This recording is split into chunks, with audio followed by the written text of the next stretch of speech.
Bienvenue dans Extramuros, le podcast qui met en lumière les plus belles réussites d'entreprise en région. Je suis Guillaume Pellegrin, le président fondateur de Newton Offices. De Marseille à Lille, en passant par Bordeaux ou Lyon, j'interroge des dirigeants pour découvrir avec vous les raisons de leur succès extramuros. Aujourd'hui, j'ai l'impression de jouer au foot avec Zizou, de faire quelques balles avec Federer. J'interviewe Mathieu Stéphanie. Mathieu Stéphanie, c'est Génération Do It Yourself. Donc, si vous vous intéressez au monde du podcast, si vous êtes sur Extramuros, vous connaissez forcément celui qui a interviewé près de 300 entrepreneurs. Mathieu est aussi le cofondateur de Cosa Vostra, agence de conseil tech et créative, présente à Paris, mais aussi à Londres, Tunis ou Bordeaux. Dans cet épisode, on va parler de digital évidemment, mais aussi de leur projet de coworking à Bordeaux, la Villa Maria, un projet exceptionnel, mais évidemment de podcast, de bien-être au travail, d'hygiène de vie.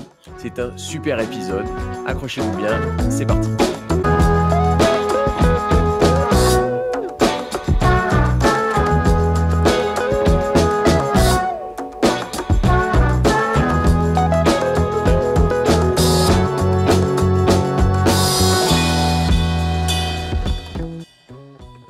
Bonjour, bienvenue sur le podcast Extramuros. Bonjour Mathieu. Salut Guillaume, merci de me recevoir.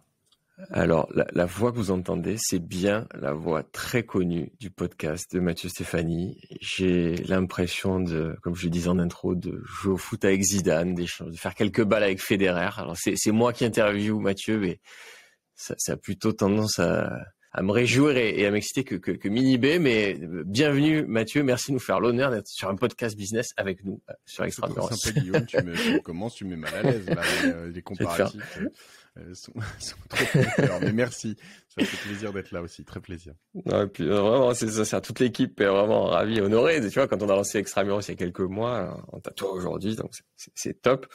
On va évidemment parler podcast, mais tu es avant tout un serial entrepreneur récidiviste, que je crois, comme tu te qualifies toi-même. Tout à fait. Et ta grosse actu, c'est quand même, enfin en tout cas ton bébé, c'est Cosa Vostra. Si on peut commencer par ça, est-ce que tu peux nous expliquer que fait Cosa Vostra ? Alors Cosa Vostra, c'est une agence digitale, on l'a définie comme une agence tech et créative qui fait du conseil, du dev et de la growth, on va dire, du design, et donc très ambitieuse dans sa créativité, très ambitieuse dans sa tech, sa vision, qui est composé de 94 salariés plus 4 founders. Donc on est au bord des 100 personnes et tout ce qui va avec d'ailleurs. Hein, oui. Parce que voilà, on parle souvent des multiples de 3, donc en arrondissant, mais c'est 3 personnes, 6 personnes, 9 personnes. Il y a des crises à chaque fois, 30 et 100 pour arrondir. Et voilà. Tu la vois arriver. Oui. Voilà, on la voit, on sent bien tout ce qui va avec. C'est sympa. On est basé pour aller du nord au sud, Londres, Paris, Bordeaux et Tunis. 4 principaux bureaux, puis il y a aussi un certain nombre d'employés qui travaillent en full remote. J'ai aperçu aujourd'hui, mais d'ailleurs je suis reparti après Alain au bureau, qui lui est à Strasbourg. On a Emilien qui est dans une ville dont je connais pas le nom, qui est près de Dax. Voilà, on en a, enfin voilà, un peu partout. Et c'est une belle aventure qui a commencé en 2014 et dans laquelle on se régale avec mes 4 associés fondateurs et 6 désormais, bientôt beaucoup plus parce qu'on espère onboarder bientôt une bonne partie des employés dans l'association, on va dire. Très bien. Est-ce que tu as quelques exemples du coup de vos savoir-faire pour mieux comprendre ce que c'est une agence tech créative qui est dans le digital ? Alors on a, en gros, l'idée c'est de dire que le digital, alors depuis évidemment maintenant ça fait longtemps, hein, mais et à la fois ça ne fait que 20 ans en vrai, mais donc reste à peine en période d'adolescence, qu'il y a encore beaucoup de choses à inventer, que ça peut ou ça change tout, ça peut tout changer dans une entreprise. Alors souvent on voit dans la manière de commercialiser, on va le voir, mais ça change tout dans les RH, ça change tout dans la manière de communiquer. On a l'impression qu'on a toujours eu des emails, mais on n'a pas toujours eu des emails. Aujourd'hui des emails par exemple, il y en a beaucoup trop, donc comment on les gère, comment tu utilises ta messagerie, comment tu tu payes tes salariés, comment t'échanges. Donc sur de l'interne, il y a énormément de choses, sur de l'externe, sur l'organisation, sur des API. Nous on construit pour nous-mêmes, pour des clients, des systèmes complexes qui permettent de mieux gérer ta boîte. On y réfléchit en amont, donc on y pense, on essaie de trouver les problématiques de nos clients et puis de les régler grâce à la tech. Et il y a énormément de choses qu'on peut faire pour avoir une meilleure visibilité sur une entreprise, pour gagner du temps sur plein de choses. Je peux te prendre, tu vois, typiquement, mais un tout petit exemple, mais c'est valable sur les stocks, sur les employés, mais typiquement, souvent quand tu arrives à une certaine taille d'entreprise, tu vas avoir plusieurs banques. Ouais. Pour avoir une visibilité en direct de ta trésorerie, il faut aller te connecter à Conto, la BNP, la Société Générale et puis peut-être une autre, voilà, pour aller voir, etc. Faire cette opération de se connecter à 3 banques, surtout si c'est des banques de l'ancien monde qui te mettent 8 minutes avant de te connecter. Avec celle du nouveau de mon ami Alex Pro. Mais... Voilà, ça peut aller plus vite. En fait, tu peux très vite perdre beaucoup de temps. Et puis tu as plusieurs personnes qui vont le faire dans la même journée. Puis très vite, ce genre d'opération, ça peut te prendre une demi-heure par jour dans une entreprise. Tu te dis, c'est rien une demi-heure par jour, mais enfin, quand déjà t'embauches 8 heures, c'est beaucoup. Ouais. Et puis tu pars 5-6 personnes qui le font en même temps. Bon, bah ça, typiquement, excuse-moi, ça paraît tout dérisoire. Mais c'est très bien, justement. Mais c'est un truc, nous, aujourd'hui, moi, tous les matins, j'ai des comptes réconciliés qui sont pushés sur un channel Slack de Cosa Vostra et qui vont me dire, tiens, voilà, la trésorerie exacte. Quand j'ai un nouvel employé qui arrive, qui est créé sur Payfit, boum, j'ai une création d'un truc et tiens, il y a Guillaume Pellegrin qui arrive sur Cosa Vostra. Scoop, voilà. Et etc. Donc en termes de monitoring, d'application, et puis évidemment, on fait des sites marchands, on fait des sites pour des médias, on a fait les sites de Nova, des Inrock, on a travaillé sur une refonte du site d'info de TF1, on travaille alors là beaucoup dans les médias, on travaille aussi pour des sites marchands, on fait beaucoup de marchands, on fait beaucoup de luxe, beaucoup de finance, et voilà, on accompagne tous ces acteurs pour se révolutionner grâce au digital, être plus performants, régler leurs problèmes. Et c'est assez passionnant comme métier quand surtout tu travailles avec des clients main dans la main sur plusieurs années pour les aider. Certains de nos clients, en partie grâce au digital, sont passés de 15-20 millions de chiffre d'affaires à 60 millions, tu vois, et on bosse avec des grosses PME, des grands groupes internationaux, on travaille avec des Tag Heuer, on travaille avec Google, avec Microsoft, avec H. Moser, avec Domaine Baron de Rothschild, plein de plus petites entreprises, et c'est passionnant parce qu'on a l'opportunité de rentrer et de plonger dans les métiers et de trouver des solutions pour aider ses clients. Donc voilà, conseil, dev et acquisition de trafic, growth, on va dire, ce sont les 3 grands métiers. J'espère que c'est clair au moins. Mais... Oui, c'est très clair. Et en plus, ce que je trouve passionnant, c'est que tu t'adresses à des métiers historiques, des boîtes qui ont plus de 100 ans parfois, d'autres plus récentes, mais qui, comme tu le dis, viennent dans ce monde digital qui est assez récent et où tu dois transposer une culture, une histoire dans une expérience utilisateur qui a souvent été pourrie dans le digital, alors que ça faisait des décennies et des décennies qu'ils étaient dans l'excellence. Et je trouve qu'il y a un travail d'expérience utilisateur dans le digital qui est là aussi à son adolescence.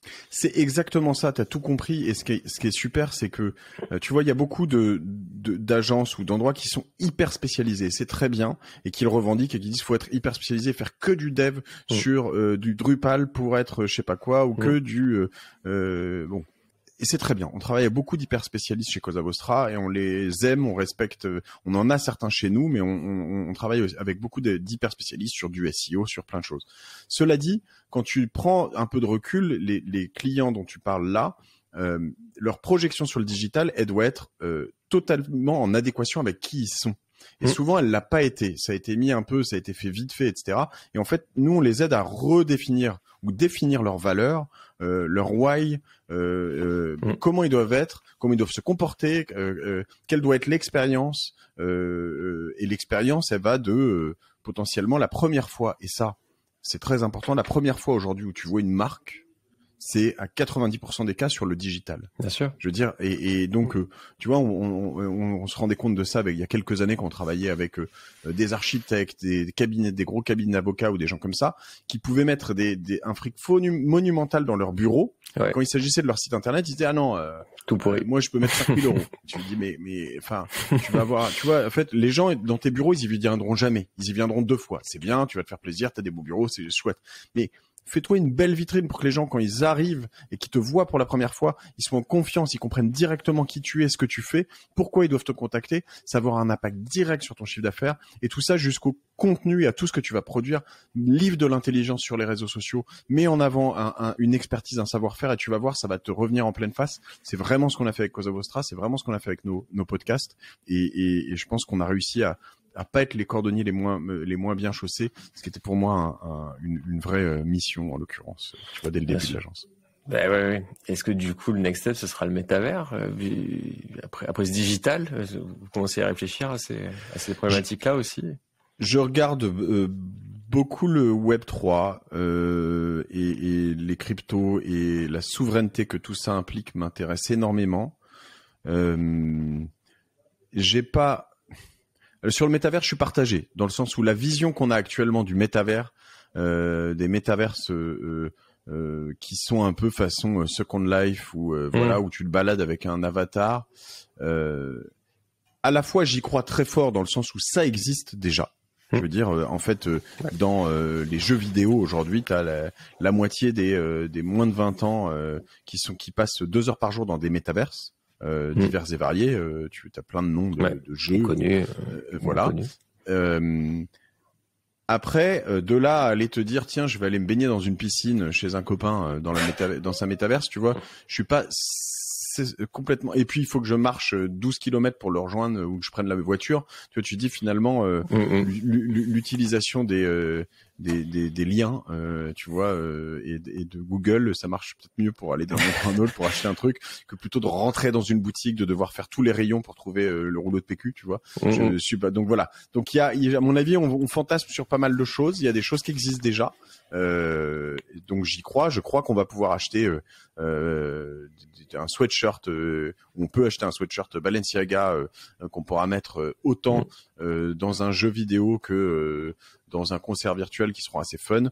Je crois pas nécessairement qu'on vivra toute notre journée dans un monde parallèle sans bouger de chez soi, tu vois. C'est peut-être pas à souhaiter en tout cas. Ouais. Oui, moi j'aime bien sortir et à l'extérieur, respirer l'air, rencontrer des gens. C'est pas mal, hein. Ouais, boire des vrais coups avec des vraies cacahuètes, tu vois. C'est ça. Bien grâce. Mais après avoir fait du sport. Exactement. Tu as parlé de why tout à l'heure. Du coup, si on reste sur Cosa Vostra, c'est quoi votre why? Ou peut-être au-delà de Cosa Vostra, peut-être le tien. Le mien, en tout cas, il se définit et c'est intéressant parce que souvent on va chercher son why en essayant d'aller chercher très loin des trucs qu'on n'est pas forcément. Alors que je pense qu'il faut vraiment juste regarder, c'est sous notre nez, quoi. Et moi, mon why à moi, il est et c'est en toute modestie, hein, mais d'être une étincelle. Je veux pas être un feu de Bengale ou tu vois un feu de forêt ou quoi. J'aime bien l'idée et que Cosa Vostra à sa manière, mais puisse être vraiment un endroit où il y a des idées qui apparaissent et où on va être à l'origine de certains feux comme ça qui vont permettre de changer des choses. Et derrière, on a besoin, on fait pas ça tout seul, on a besoin de nos clients et on essaie de travailler vraiment là-dessus dans cette étincelle, de manière intelligente. On est très loin de ces modèles d'agence. Tu vois, j'y pensais ce matin en enregistrant avec un type qui s'appelle Fred Play, qui a monté plateforme.sh. Je sais pas si tu vois ce qu'ils font. Super épisode. Et je me disais, tiens, j'afficherais bien en gros sur notre site internet, chez Cosa Vostra, on fait pas de charrette. Mais tu vois, il y a ces trucs de l'ancien monde où, alors qu'on en fait évidemment de temps en temps, mais il y a un truc où c'était bien de faire des charrettes et puis il fallait que ton client te traite mal, tu vois. Nous, on n'est pas du tout comme ça, en fait. Si notre client il traite mal, on lui dit, va traiter mal une autre agence parce qu'en fait, nous, tu vois, on a mieux à faire de notre vie. Et en fait, on bosse mieux avec des clients qui nous traitent bien parce que pour eux comme pour nous, à la fin, c'est plus efficace et ça marche mieux.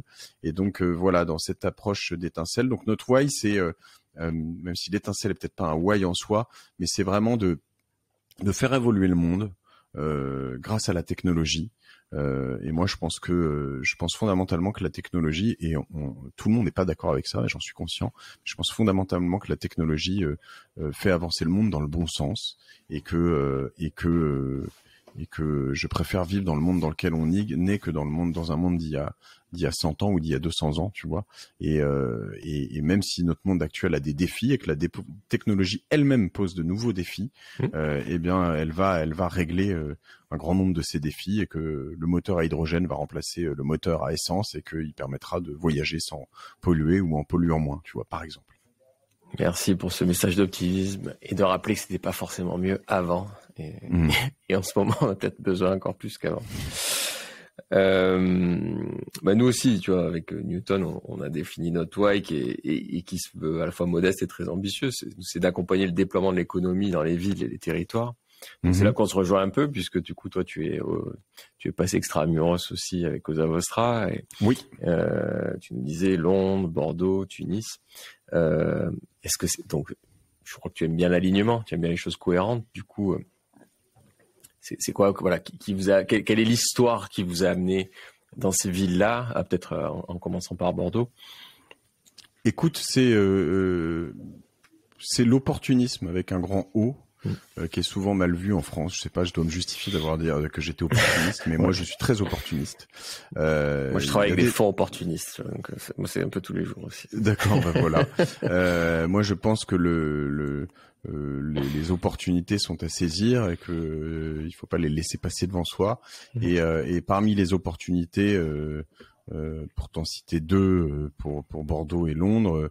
Bordeaux, il s'agit de mon frère Pierre Stéphanie, qui est mon associé, un cofondateur, et qui a décidé d'aller s'installer dans l'ouest de la France. Puis, il nous a proposé. Et puis il était un peu, je vais pas dire gêné, mais il nous a dit j'aimerais partir avec ma femme, m'installer ailleurs. On n'aime pas Paris, ça arrive à des gens bien. Je le respecte, je comprends pas, mais bon, je le respecte.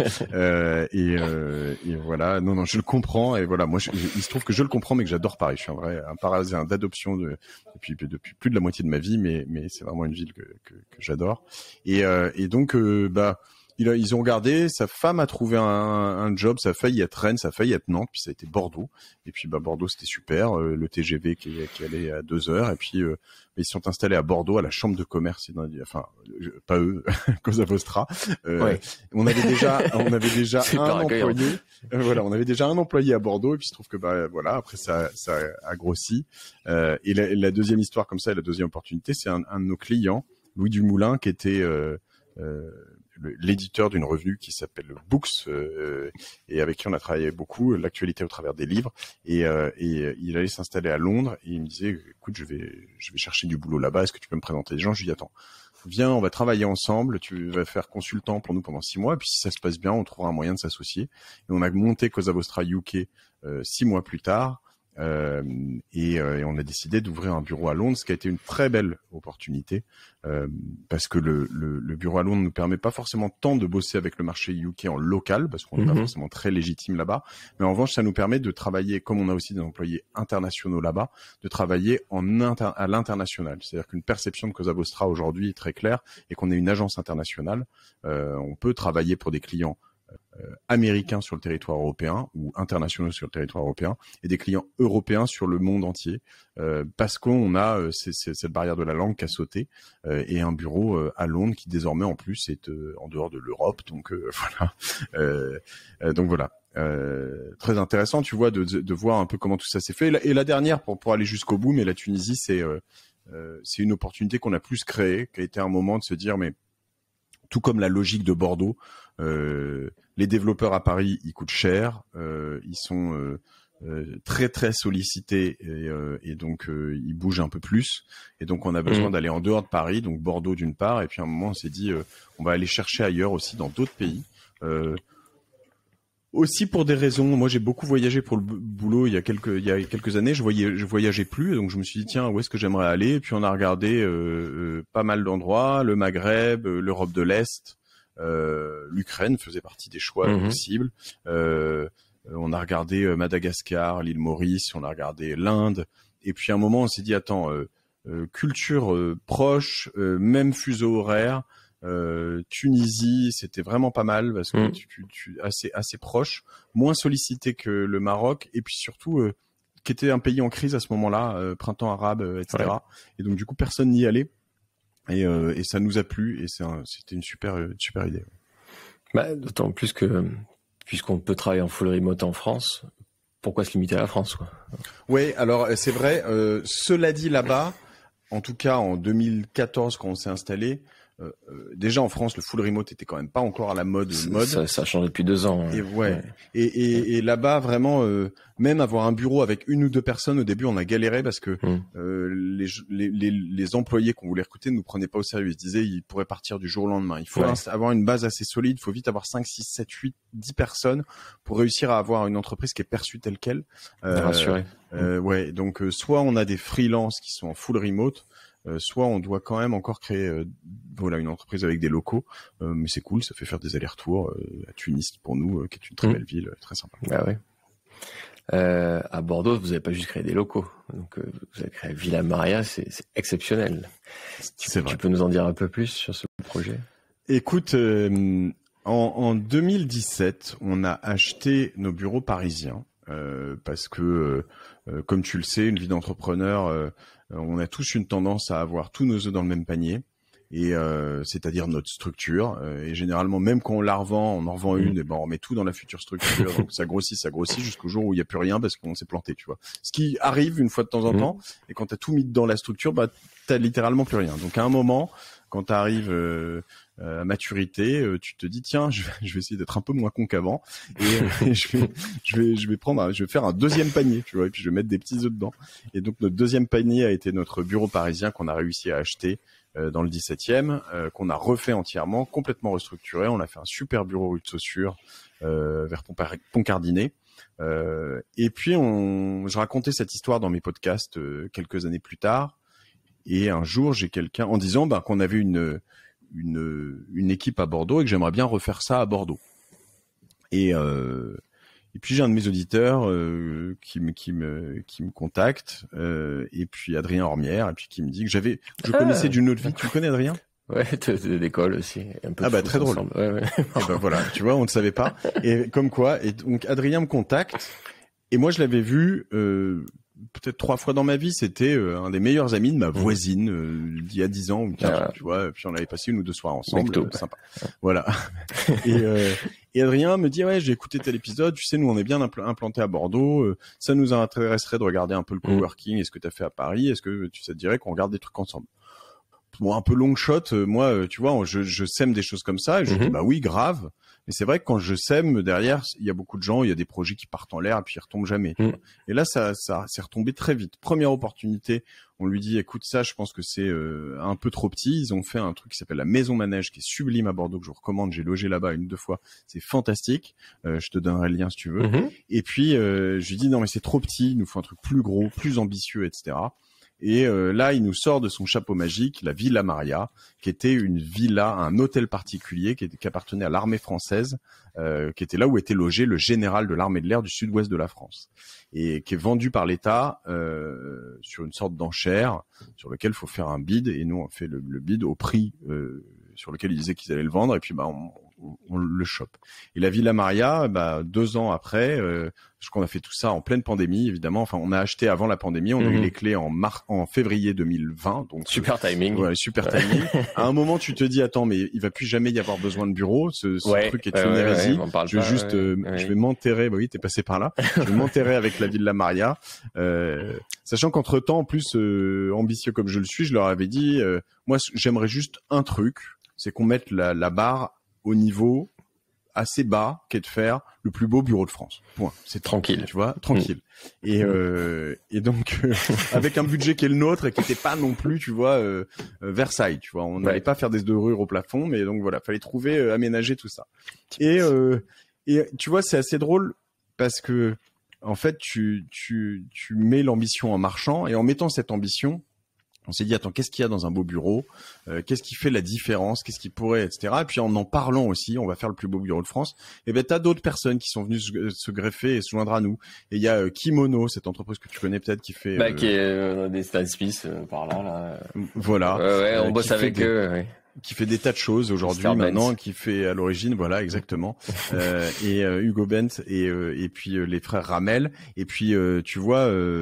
ils nous contactent, nous disent on va chercher des bureaux, on leur dit bah venez avec nous, participez au projet. Puis on se dit on va faire une piscine. Et puis il y a la femme de Sébastien Ramel, l'un des associés, qui en fait cherchait un endroit pour faire une crèche. J'ai jamais, je fais pas la différence entre une crèche et une garderie, j'y arrive pas, j'y arriverai jamais. Ouais.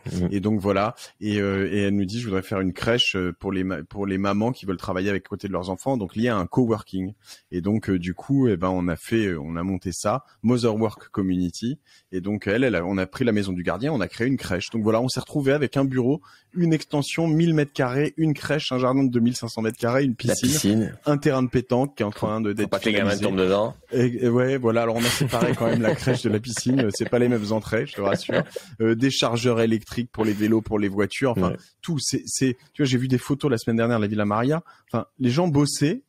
T'avais vraiment l'impression d'être dans un parc, tu vois, enfin, je sais pas, presque un parc d'attractions, quoi. Il y avait des gens qui bossaient avec des ordinateurs au bord de la piscine, les pieds dans l'eau.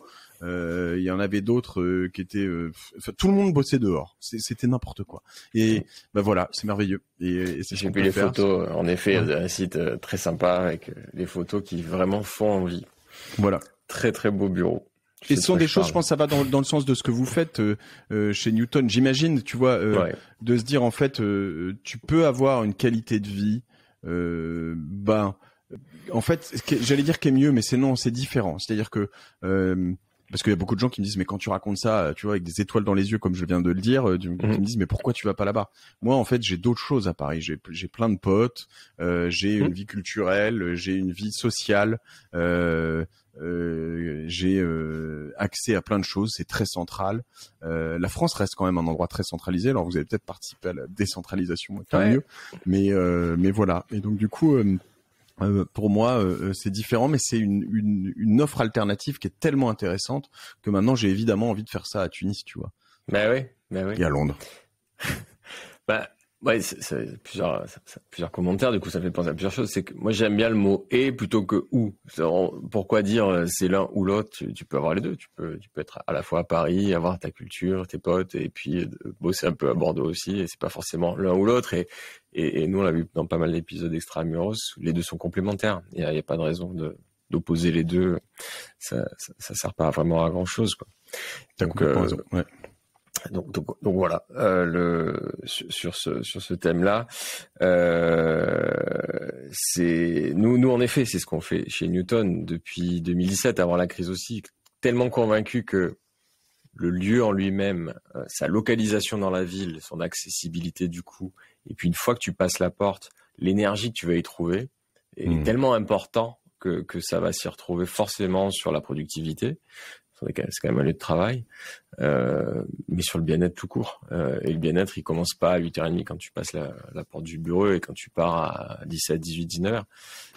Ça fait partie d'un tout, et du coup, c'est comme ça qu'on le voit. Et donc, on travaille. Ça se travaille évidemment par la qualité des matériaux, la lumière, les couleurs, l'ergonomie, l'acoustique. Hyper agaçant de rien entendre toute la journée. Ouais. Il y a tellement de choses sur lesquelles on peut travailler, au-delà des services, évidemment, qui font que ta journée et ta vie, du coup, par extension, parce que tu passes quand même pas mal d'heures au taf, est meilleure. Non, tout à fait. Et puis, c'est en plus assez exaltant comme travail et comme se projeter dans les bureaux, les améliorer tout le temps. Aujourd'hui, ça a changé en fait. On est passé d'un endroit où rien que ce qui est presque devenu une norme très rapidement, mais le flex office. Moi, j'étais le premier à être en flex office chez Cosa Vostra avant les confinements. C'est-à-dire, j'avais plus de bureau à moi-même. Je me mettais là où il y avait de la place.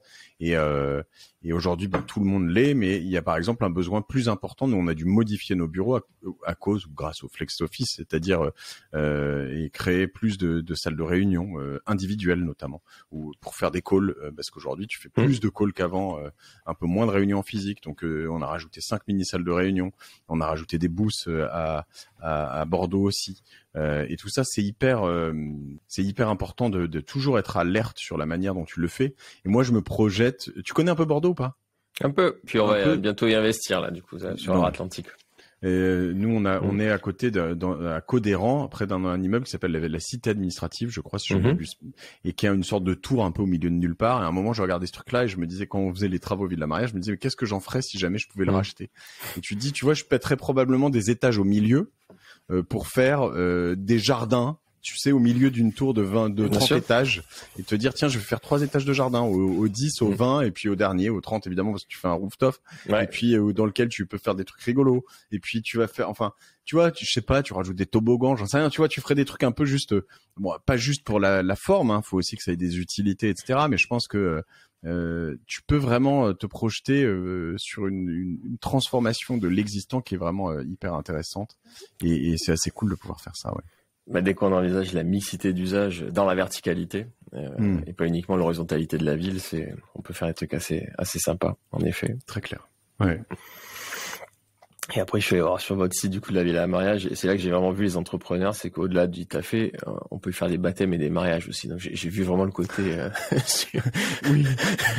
Et tu sais quoi, opportuniste. Non mais attends, figure-toi, j'adore cette remarque, t'as bien vu.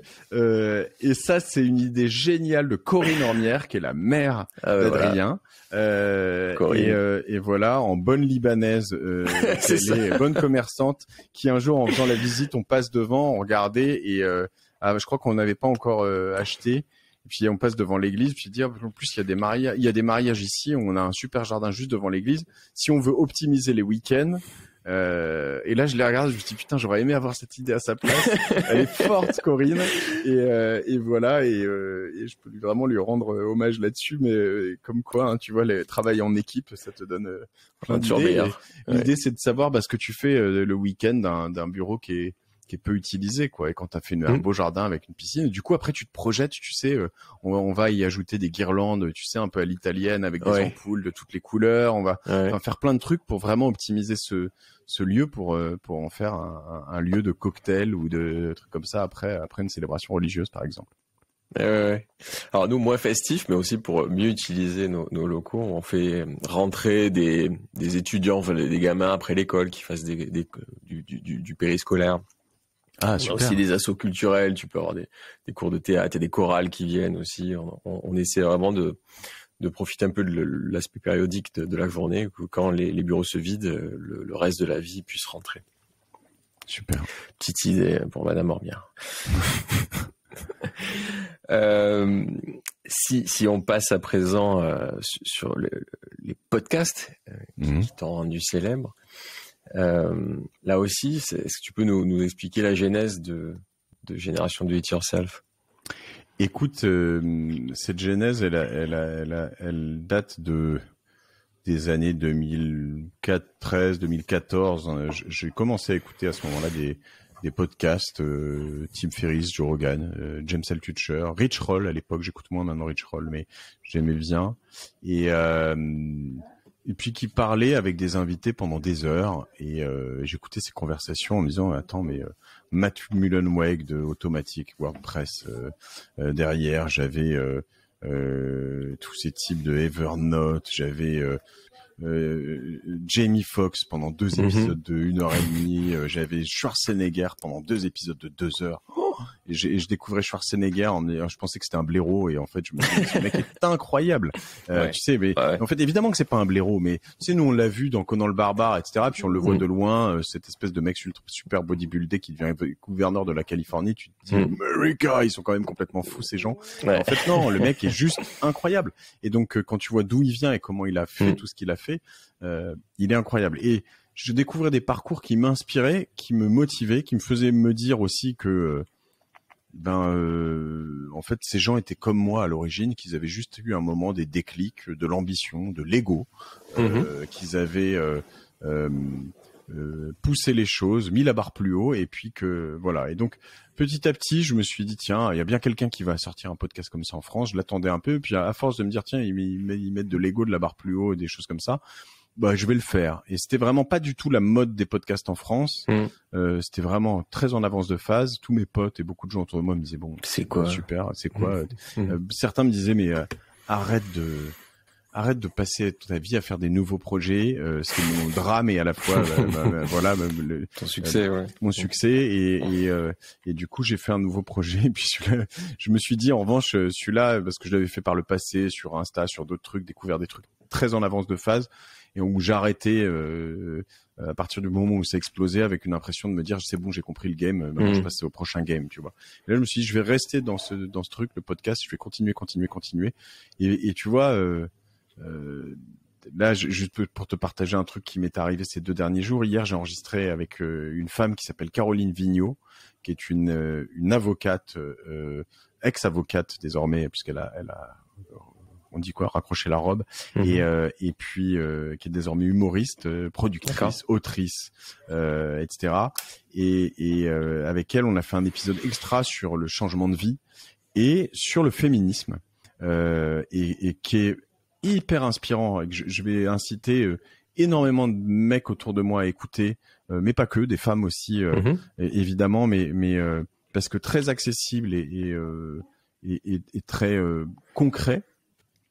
Et puis ce matin, j'ai enregistré avec Frédéric Play, je te dis, donc plateforme.sh, et sur un épisode qui est ultra technique, sur du cloud, sur du MRR, de l'ARR, des stacks, les DevOps, tout est expliqué la première heure. Mais le truc, tu vois, hier j'ai fait 1 heure sur du féminisme, mais ce matin j'ai fait 1 heure sur des couches techniques, sur du cloud, de l'over the top, sur des fonctions, et en fait elles sont passionnantes. C'est vraiment, tu vois, et abordables toutes les deux.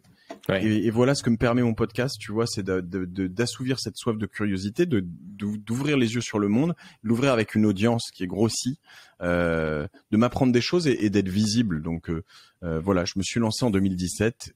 5 ans plus tard, je bénis le ciel d'avoir continué, d'avoir osé me lancer, en tout cas à ce moment-là, tu vois.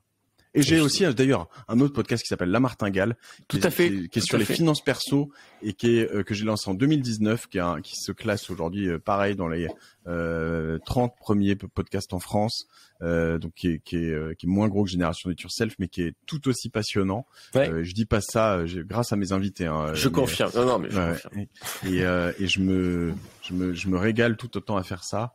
Donc voilà. Tu avais fait l'immobilier avec Philippe Le Trunk de mémoire. Exactement, 2 fois. Je connais bien aussi. Très bien. Un type super valide.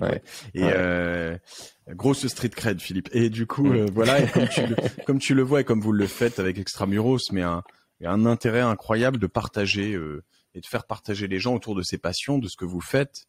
Et tu vois, nous on partage toutes ces passions autour de l'immobilier, de l'extramuros, comment lui il appelait ça, Philippe, de l'Interland. Tu l'avais écouté, c'était le deuxième épisode. L'Interland, c'était pour Paris au moins, mais ça doit marcher dans chaque métropole. Se dire c'est tout ce qui est accessible à 1 heure autour de Paris. Donc 1 heure, peu importe, ça peut être en train, en voiture, en RER, en métro. Enfin bon, métro, ça va pas 1 heure de Paris, mais voilà. Et donc ça, c'est quelque chose qui a beaucoup grossi en valeur parce qu'en fait, avec les confinements, l'Interland a explosé. Et c'est passionnant, c'est passionnant. Tout à fait. Et on te remercie de nous faire vivre des moments. Moi, c'est souvent en voiture, quand j'ai des longs trajets ou en transport, où j'ai ta voix, et celle de Jean Todt, Ducasse, qui j'avais écouté, ces gars-là, Moratoglou. En plus, je suis sportif, donc je me régale. T'as écouté les épisodes sur le Web 3 avec Frédéric Montagnon? Pas encore, mais j'ai vu qu'il y a le Sorar. Sorar, en fait, il faut écouter, il y en a 2, 3. Il est dans ma liste. Je te recommande, voilà. John Carp sur la Martingale, puis Nicolas Juliat de Sorar, puis Frédéric Montagnon sur le Web 3. T'écoutes ces 3 trucs, t'auras compris ce que c'est, tu pourras faire ton choix, dire c'est un truc de pimpin, j'y crois pas. Ou voilà, moi j'ai choisi mon camp. C'est pas celui-là. C'est ça. En plus, moi, je suis très fouteux, donc je vais aller écouter ça. C'est dans ma liste, c'est dans les téléchargements. Du coup, d'ailleurs, si on est là-dessus, tu recommandes lesquels ou qui est une première question et qui est pas forcément la même question que la deuxième, quels sont tes préférés s'il y en a, même si c'est toujours dur de choisir. C'est hyper dur de choisir parce que à chaque comme avec ces gamins, on sait pas quel est pas de préféré, mais voilà. Il y en a qui ont été plus durs que d'autres. Après, ce qui est assez incroyable, c'est que quand tu passes, tu vois, dans récemment Alain Ducasse à Frédéric Bious, je sais pas moi, Camille Morvan à je cherche David Laroche, Delphine Groll, qui est vraiment un super épisode aussi, Nabla, ou Catherine Painvin, avec qui j'ai fait des super épisodes aussi, Tartine et Chocolat. Ouais. En fait, c'est souvent mon épisode préféré, c'est le dernier que j'ai tourné. C'est pas toujours vrai. Il y en a eu un récemment. Tu as parlé de Jean Todt. Il était plus difficile parce que peut-être que je l'avais moins briefé, moins accessible. Et donc je m'en voulais un peu parce que j'aurais aimé mieux faire. Et puis peut-être que il est aussi moins facile, hein, tout simplement. Mais sinon après, tu vois, il y en a où c'est de l'inspiration pure. Tu prends Mouratoglou, l'année dernière, j'ai fait une série d'inspiration. Il y a eu Mouratoglou, il y a eu mon coach Tristan Biscock, et puis il y a un type qui s'appelle Nicolas Aignan sur le développement personnel radical. Celui-là, c'est assez fou. C'est le plus clivant de tous mes épisodes. Je crois que c'est le 206. Soit tu l'adores et ça te retourne le cerveau, soit tu le détestes et tu me dis ce mec est dans une secte. Mais paradoxalement, enfin ce serait sa propre secte en l'occurrence, je pense. Mais paradoxalement, j'ai plein de gens très très très smart, des plus importants de la tech française, qui ont pris contact avec lui en disant waouh, tu vois, parce que le mec il va très loin dans ses choix, dans la manière de redéfinir la relation qu'il a avec ses parents. De redéfinir la relation qu'il a avec ses proches. Non, c'est assez chouette. Quoi qu'il arrive, il dérange et c'est très intéressant, je pense. Tu vois. Bah oui. 206, Nicolas Aignan, par exemple. T'en as combien au total là? Je crois que j'ai enregistré le 260 au moins. Je vais arriver au 300, peut-être pas dans l'année, mais ouais, c'est le fameux un autre multiple de 3 du coup. Voilà, exactement. Exactement. Je suis encore loin des 10 000 heures d'enregistrement, je pense, mais pour master de game total, mais je m'en approche. T'as un rêve d'interview que t'as pas encore assouvi? Ah bah j'en ai plein. Hein. Je veux dire, là j'ai une ou deux opportunités, genre. On m'a donné un go, je le dirai pas parce que c'est pas parce que je veux pas, c'est parce que j'ai peur de me porter la poisse. Ouais, on est superstitieux, moi. Exactement. Ouais. Mais j'ai eu un des founders d'une des plus belles boîtes de la tech US, mais genre, tu vois, un nom grand comme ça, quoi, tu vois. Et on m'a dit si, il a dit oui. Mark donc, Z. On est quasiment de ce calibre. Et du coup, là, tu dis waouh, quand même. Et donc dans la tech, j'avoue que j'aime bien. J'ai toujours mon petit point faible, mais après dans le sport, évidemment, tu vois, bon, faut rêver d'un Kylian Mbappé, faut rêver d'un Zizou, faut rêver de, mais pourquoi pas, tu vois, d'un Macron, Sarko, ça peut être cool. Dans des actrices, je pense à Cotillard par exemple, j'adorerais avoir Virginie Efira qui a eu des vies incroyables, je peux t'en citer plein. Après aussi des très gros noms de gens qui se livrent jamais. J'adorerais avoir Bernard Arnault, Mullier père, Pinault père. Après peut-être les enfants aussi, pourquoi pas, mais d'abord les parents parce que c'est eux qui ont fondé ou souvent on fait grossir les trucs. Bolloré, Hanouna, tu vois, des gens comme ça. Voilà, j'en ai plein et je les travaille tous. J'en aurai certains d'entre eux, un maximum, hopefully quoi. Vous êtes plusieurs à bosser sur le podcast? J'ai 2 personnes full time sur Génération Do It Yourself et on va dire l'équivalent d'un temps plein quasiment sur la martingale, un peu moins quand même. Ouais, un gros mi-temps. Et moi, ce qui m'avait surpris sur les premiers épisodes, c'est la longueur des épisodes. Je comprends que finalement, c'est ton inspiration en US qui a fait que... Oui, l'inspiration US m'a libéré. En fait, au début, je comprenais pas pourquoi j'aimais tant ces longs formats. Et je l'aurais jamais fait de mon propre chef parce qu'en fait, je me suis dit ça marchera pas. Et quand j'ai compris que j'étais en overdose totale des formats courts, en fait, sur Génération Do It Yourself, je suis en opposition au format Instagram complètement filtré, pas authentique, qui dure 2 secondes. Ça, c'est des choses. Je trouve ça très bien Instagram. J'utilise tous les jours, j'y vais dessus, etc. Je suis pas contre. Je dis juste qu'il y a un moment, moi, j'ai fait des OD de tweets, d'Insta, de mails, de machin, de Slack, de ce monde de l'instantanéité, de notifs, d'injonctions permanentes qu'on nous impose, de WhatsApp, du groupe des enfants, de l'école, de trucs. Waouh.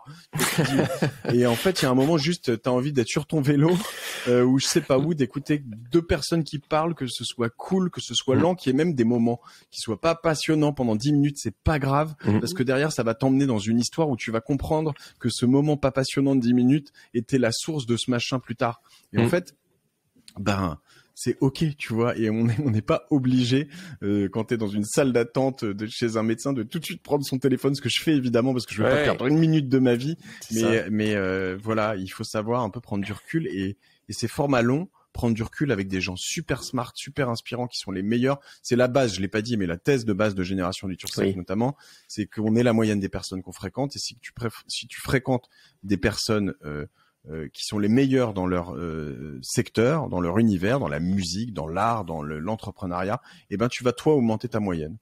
Donc voilà, moi j'ai augmenté ma moyenne, je pense vraiment sérieusement depuis 5 ans. Je reste moyen en tout, mais ma moyenne est beaucoup plus haute puisque je fréquente que des gens qui ont une très très très très grosse moyenne. Donc je suis moyen mais dans la meilleure classe du monde, tu vois, ça me convient.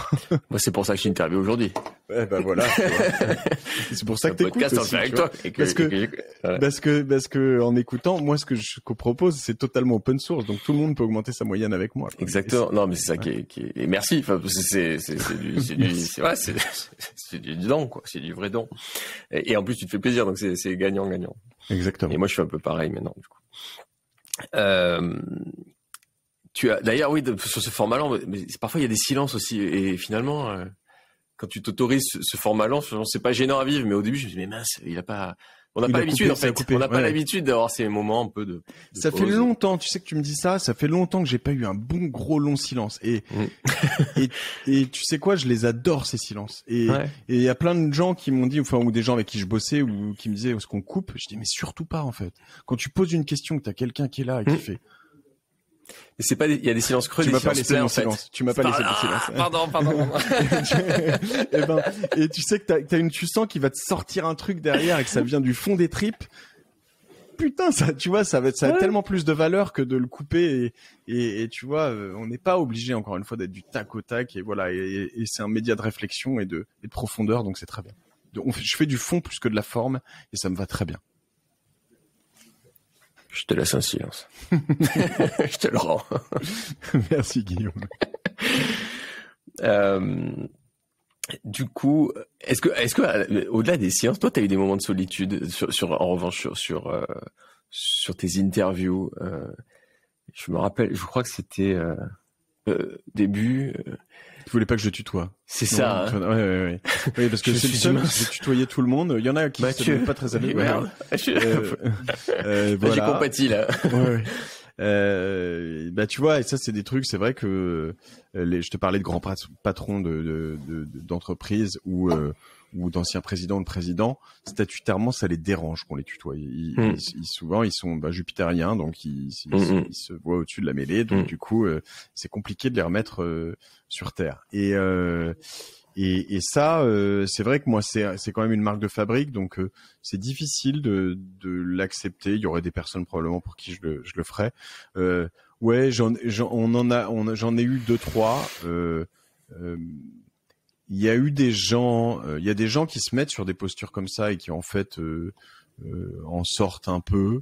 Il y a des gens, tu vois, finalement, quand t'écoutes Laurent Alexandre, chez moi comme chez d'autres, en fait, il a un côté très presque hautain. Il se met sur un piédestal, il est sur la marche numéro 1 du podium, et toi t'es sur la marche 1500 à peu près.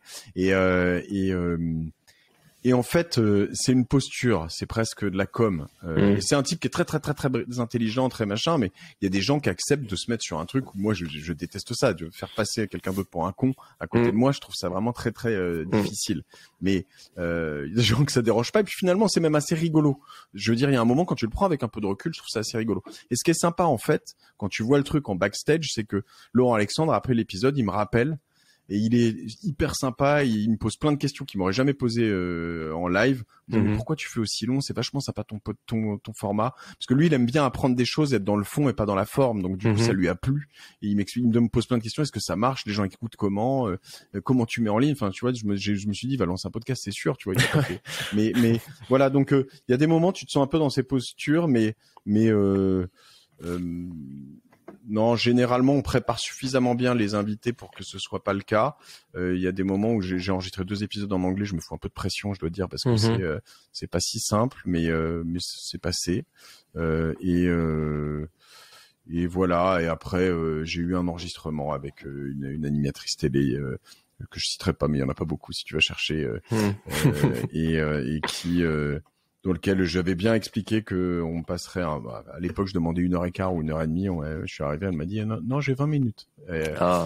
Du coup j'ai dit j'ai commencé à rembarquer à l'époque j'enregistrais de temps en temps chez les personnes. C'est aussi une chose importante, c'est que j'enregistre plus chez les gens, je les fais venir justement pour enregistrer à domicile et les sortir. Toi aussi, tu vois, voilà. Mais donc ce format long, c'est une question que je me posais, c'est est-ce que finalement tu dis 1 heure et puis finalement c'est pas tellement passionnant qu'ils y restent, ou du coup est-ce qu'ils sont prêts? Non, maintenant je demande 2h30 minimum. Je veux pas enregistrer 2h30 minimum. Mais au moins, je veux être certain que j'ai pas moins. Parce que après t'as le temps, tu vois, de small talk, faire un café, les mettre à l'aise, etc., etc. Et donc en fait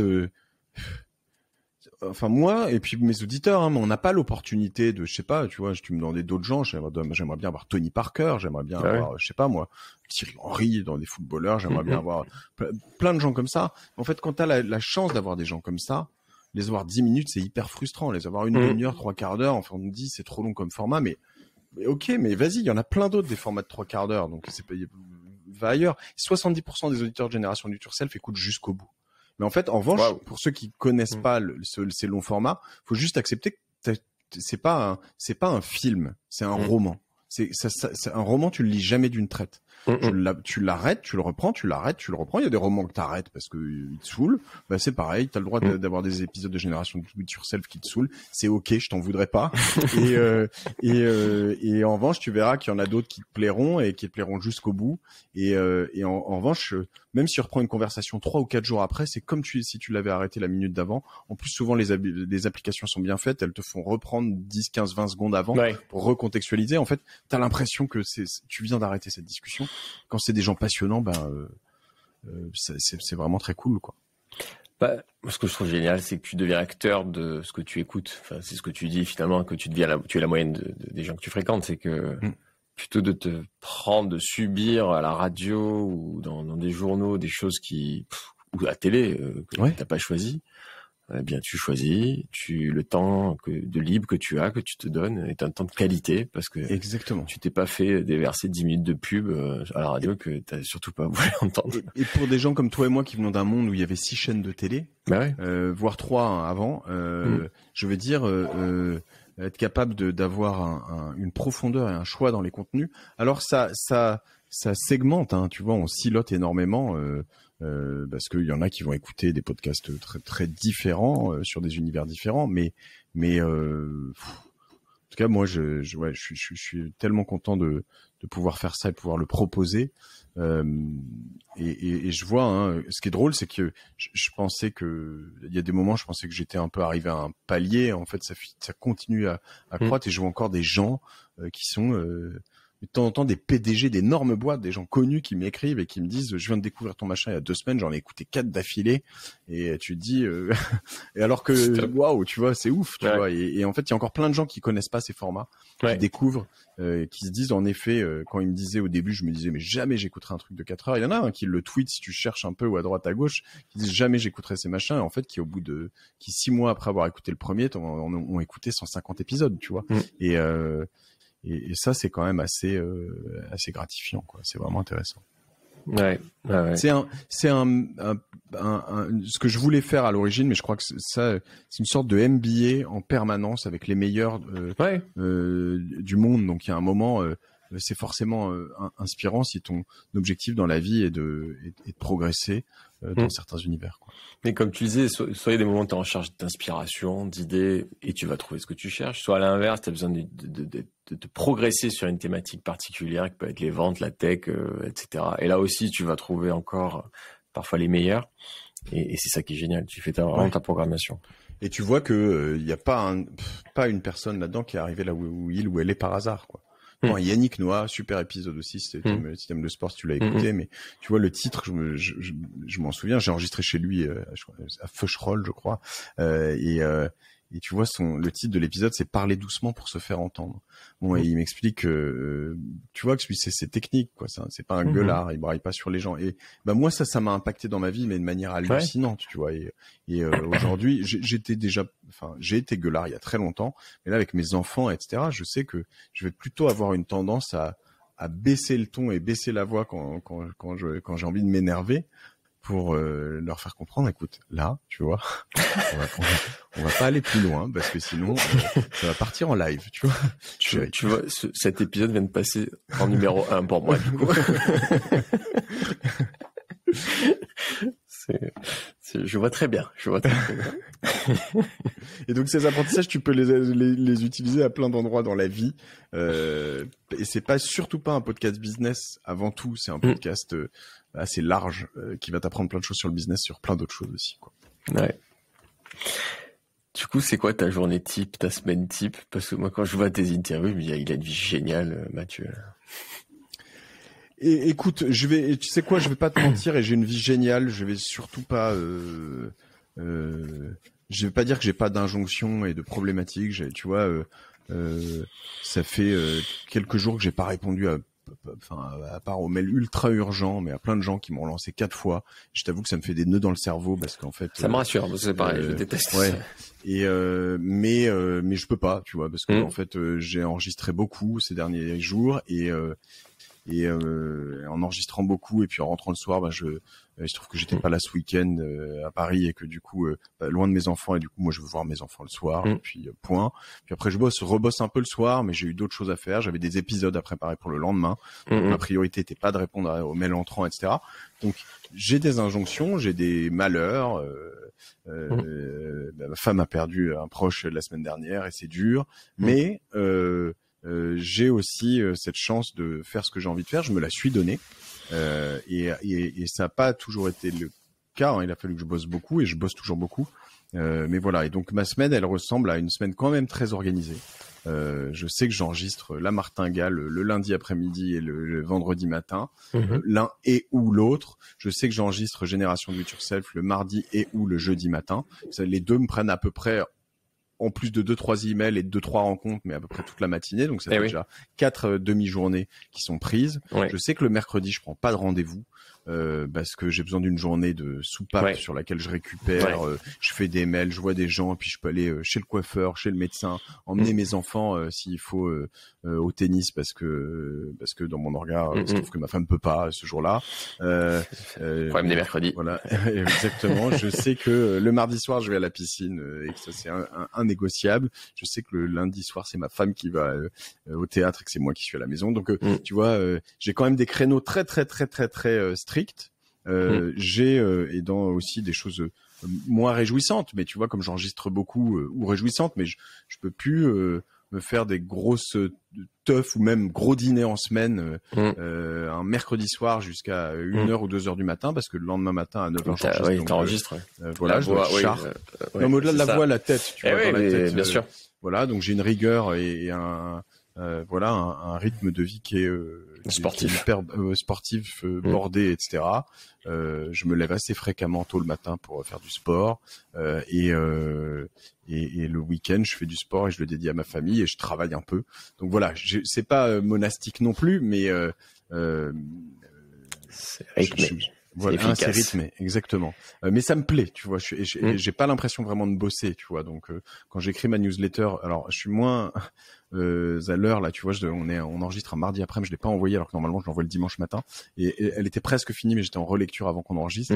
Et en fait, tu vois, c'est pareil. Je me suis, tu vois, Manon Allender, typiquement podcast enregistré par sur Génération Do It Yourself il y a 6 mois. Cette jeune femme qui fait des puzzles, qui a tout plaqué pour faire des puzzles et qui m'a inspiré de ouf et plusieurs fois depuis tout à l'heure je t'ai dit c'est ok, mais elle m'a vachement détendu, Manon, en me disant c'est ok, tu vois, pas envoyer ma newsletter le dimanche matin, c'est pas grave, tu vois, c'est pas grave et j'aime bien le faire parce que c'est un moment que j'aime bien écrire, me poser et réfléchir. Je pose des idées au fur et à mesure dans la semaine et puis je les balance le dimanche matin, je les pose.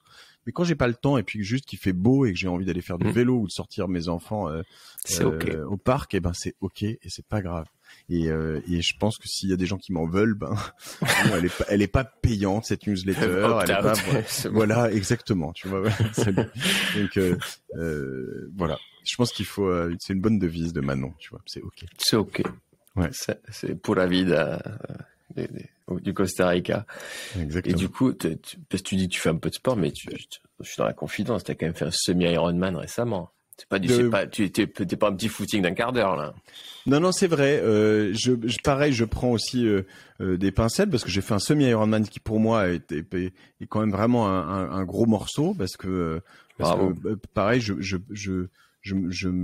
que je trouve des moments pour m'entraîner et je suis pas surentraîné. Après, comme je suis pas surentraîné, je fais pas un temps énorme par rapport à tous mes potes quand sont à leur 10e, 30e pour certains, etc. Moi, je m'étais fixé un moins de 7 heures, j'ai fait 6h35, donc je suis content. Bravo. C'était dimanche il y a 2 jours, donc je vais te dire que les jambes, les cuisses, c'est très compliqué. J'ai eu mon lot de difficultés.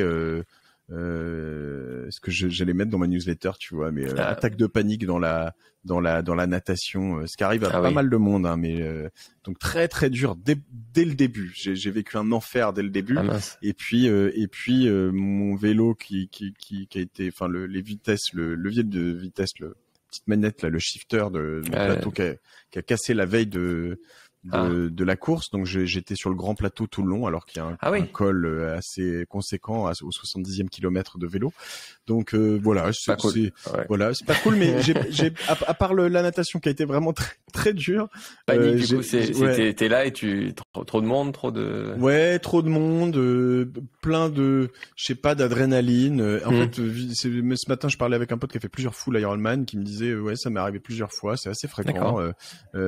L'excitation, le monde, les coups, ça part, tu pars, t'arrives pas à respirer, t'arrives pas à coordonner tes gestes, tu te mets un peu sur le dos, tu brasses, tu t'essayes, tu dis tu réessayes et ça vient pas, et à chaque fois que tu fais du crawl, ça vient pas. Moi, je nage en 4 temps ou 3 temps, mais généralement vraiment de respiration, tu vois. Là, j'étais en 2 temps, ce que je fais jamais, donc parce que j'avais besoin de respirer plus. Donc je suis pas habitué et j'ai explosé mon temps. J'ai fait, tu vois, normalement je fais 40 minutes, là j'en ai fait 55, donc c'est vraiment très très moche. Mais bon, au moins après, ça m'a donné une autre motivation, c'est qu'en vélo, sur mon grand plateau, j'ai rattrapé beaucoup de monde. Avec un plateau, c'était pas mal. Voilà, c'est ça. Et puis sur la course à pied aussi. Mais non, c'était une super expérience que je recommande. Le triathlon, c'est un super sport, très complet. Beaucoup de gens veulent pas le faire à cause de la natation parce que c'est beaucoup de gens aiment pas nager ou tu l'as bien vendu maintenant que tu vas écouter, ils vont y aller forcément faire de la natation. Mais faut essayer, faut prendre des cours de natation, c'est un truc bizarre, tu sais, tu te dis je sais nager. Moi j'ai pris des cours de natation j'ai repris des cours de natation à 25 ans pour la première fois vraiment pour m'y remettre à cause d'une rupture des ligaments croisés. Et après, maintenant, j'en reprends depuis 5 ans. Je fais un cours toutes les semaines. Et en fait, c'est fou ce qu'on sait pas nager, tu vois. Ah non, moi j'en ai conscience. Et c'est un super sport, très introspectif. Par moment, quand tu nages tout seul, t'es pas loin de la méditation. C'est assez marrant parce que tu sais, t'es dans une bulle super chouette que j'adore. Donc Alors moi, j'ai eu la chance il y a 10 jours d'aller faire de l'apnée avec Aurore Asso à Nice au club d'apnée qui est le premier club d'apnée. Là, en termes de méditation, et là, c'est la même chose. C'est-à-dire que si tu veux être performant, il faut arriver à rentrer dans un état de méditatif, en tout cas de calme. Ouais. Ce qui, quand on a des vies un peu remplies, est pas inutile. Carrément. Mais tu vois, peut-être que c'est marrant en réalisant, en disant ça. C'est probablement ça qui me panique un peu. C'est drôle, je réalise ça maintenant. Je sais que je me suis posé la question depuis 2 jours, mais pourquoi ça m'est arrivé? Alors, je voudrais en parler avec une autre femme avec qui j'ai enregistré Extra, qui est la coach sportif de l'INSEP, Anaëlle Malherbe. Donc l'INSEP étant vraiment le top des sportifs en France. Et je me disais, je vais lui en parler, mais je me dis que c'est peut-être ça, c'est que moi je vois la natation comme un moment, une bulle de calme où j'arrive, je vais nager et je suis dans ma bulle. Et là, en fait, le jour de course, je suis pas du tout dans ma bulle de calme. En fait. Je suis dans une sorte de méga tempête, un shitstorm comme c'est pas permis. Et en fait, alors que j'ai l'habitude de me poser là-dedans, ça doit être ça. Il doit y avoir un truc lié à ça. Bon. Faudra creuser. Ouais. Non, et voilà, très cool. Et juste pour finir là-dessus, mais j'ai réalisé avec plein d'entraînements, et d'enregistrements aussi, qu'il y a un triptyque. Qui est juste universel, qui est sport, alimentation et sommeil. Où moi, je pensais que je pouvais ne pas dormir pendant très longtemps. Je dormais 5 heures par nuit max. Et en fait, j'étais crevé et j'étais chiant et je gueulais et voilà. Le sport, en fait, me fatigue, donc me fait mieux dormir. Me donne faim, donc me fait mieux manger. Je fais attention à ce que je mange. Je mange pas n'importe quoi. Je fais très attention au sucre. J'en mange, mais sucre lent, sucre rapide, je fais très attention. Et en fait, une fois que tu rentres dans ce truc-là, tu traites bien. En fait, beaucoup de gens veulent bien traiter leur corps, beaucoup de gens veulent bien traiter leur cerveau, mais les deux sont complètement liés. Et moi, quand je m'entraîne pas assez, quand je sors pas assez dehors, tout ça vient. Tu vois, tu lis Sapiens, tu comprends tout. Hein. On était des êtres, juste des animaux. On est des mammifères. On sortait, on allait se nourrir, on rentrait, on passait notre vie dehors. Aujourd'hui, tu passes ta vie devant un ordi. Et donc, si t'es pas capable de faire la bouffe, t'avais pas la chasser. Exactement, voilà. Et puis quand t'es un peu actif, tu vas faire du rameur en intérieur. Tu vois. Alors, pour aller acheter ta bouffe, ce serait peut-être. C'est ça. Au moins, à défaut d'aller la chasser, voilà. Et donc, moi, je pense juste qu'il faut vraiment s'aligner sur ce triptyque, se laisser dormir un maximum. Toi, t'as besoin de combien d'heures du coup? J'essaie de me forcer à faire plus et j'y arrive pas. Donc, je veux dire que, tu vois, maintenant je traque tout. Hein, j'ai des trackers de sommeil, des choses comme ça pour voir. Et là, je sais que ça fait quelques nuits que je suis plutôt à. C'est exceptionnel. Je suis à 5-6 heures, mais sinon, j'essaye de tendre vers les 7 heures, mais j'y arrive pas. Et sieste comprise. J'essaie de faire le week-end, j'essaie de dormir. Et ça, là, en ce moment, j'en ai moins, mais j'ai des moments, je peux faire 2 heures de sieste le samedi et 2 heures de sieste le dimanche. C'était plus quand mes enfants étaient petits, mais ça parce que tu es plus mouvementé. Mais ouais, je dirais, allez, une moyenne à 6h, 6h30, je pense, ouais. Merci beaucoup, Mathieu. C'était un super moment avec toi. Merci. Un honneur même. Écoute, moi aussi, c'est un honneur que tu me fais d'inviter. Et bravo à toi. Et je trouve que c'est un super projet et ce podcast Extramuros. Donc pour ceux qui sont pas habitués, qui l'ont jamais écouté, abonnez-vous parce que t'as plein d'invités super cool. Toi, t'as un épisode que tu recommanderais particulièrement justement pour ceux qui découvrent là. Non, c'est un peu comme toi, c'est toujours très dur, mais moi peut-être celui qui sur le moment et qui me vient à l'esprit là, qui m'avait fait le plus gamberger, c'était avec Laurent de la Clergerie, et ça revient un peu à ce que tu disais sur ton organisation de vie, sur la semaine de 4 jours. Donc toi, j'ai enregistré avec lui la semaine dernière. Hein, tu sais, voilà. Donc je vais sortir un grand format là-dessus. Bon voilà, tu vois le truc. Ça fait réfléchir. Je me suis régalé. Ouais. Et ldlc.com, donc ce site marchand. Et très bien, allez l'écouter chez Guillaume, et puis après chez moi, ce sera plus long chez moi, hein, de toute façon. Donc, ouais. Il dure à peu près 1 heure aussi. Merci en tout cas, et puis bravo aussi pour Newton, parce que je pense que je te le disais en préparant la semaine dernière, mais moi, j'aimerais continuer à faire des projets immobiliers comme ça parce que ça m'éclate. Mais en attendant, en arrivant dans des nouvelles villes, je pense que Newton est une bonne alternative au bon vieux 369 et puis aux mastodontes que sont finalement des WeWork, etc., qui s'intéressent pas aux villes de seconde zone. Je dis pas que c'est parce que je pense, hein, mais c'est ce que je pense potentiellement. Ouais. Après, ils ont des priorités, ils vont dans les métropoles worldwide plutôt que voilà. Et donc du coup, vous proposez quelque chose qui est vraiment une opportunité très chouette à adresser dans le monde d'aujourd'hui. Donc bravo et merci. Merci Mathieu. À très bientôt. Salut Guillaume. À plus.